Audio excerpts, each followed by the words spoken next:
కాదు చెల్లి, ఈ వయసులో నీకు ఆ జడ అవసరమా? అది గట్టిగా ఆగితే ఊడిపోద్ది. వద్దు, గట్టిగా ఆగితే ఊడిపోద్దేమో నాకు డౌట్ అవుతుంది.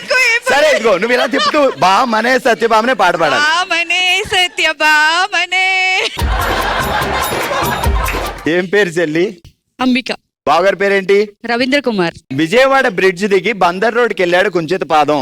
బాణాసంచా మోగుతుంటే భయభ్రాంతుడై పారిపోయాడు కుక్కట్లింగం. విజయవాడ బ్రిడ్జ్ దిగి బందర్ రోడ్డు వెళ్ళాడు కుంచుల బాలం. విజయవాడలో బ్రిడ్జ్ దిగి విజయవాడలో బ్రిడ్జ్ దిగి బందర్ రోడ్కి వెళ్ళి బందర్ రోడ్కి వెళ్ళి జాంకాయలే ఆ యాపిల్ పళ్ళే అని పళ్ళు అమ్ముకున్నాం. పళ్ళు కాదు, కేసులే. దేవుడు అనేవాడు ఉంటే నాకు ఓ రోజు వస్తుందిరా. ఓకే, సూపర్, గట్టిగా చెప్పట్లు. ఏ అమ్మా అప్పుడే కళ్ళజోడు వచ్చింది, ఏం చేసావు? ఏం చేస్తాం, జాగ్రత్తగా విను, ఒకేసారి చెప్తా, ఆల్రెడీ ఇందా చెప్పా కాబట్టి. ఓకే. తాతారావు తోడల్లుడు తమ్ముడు కొడుకు తాడు రోడ్డు పక్కన తాటి చెట్టు ఎక్కాడు. తాటి ముంజలు తిందామని తాడేసుకుని తలకిందులుగా పడ్డాడు. నేను పడ్డాను ఇది విన్నాక.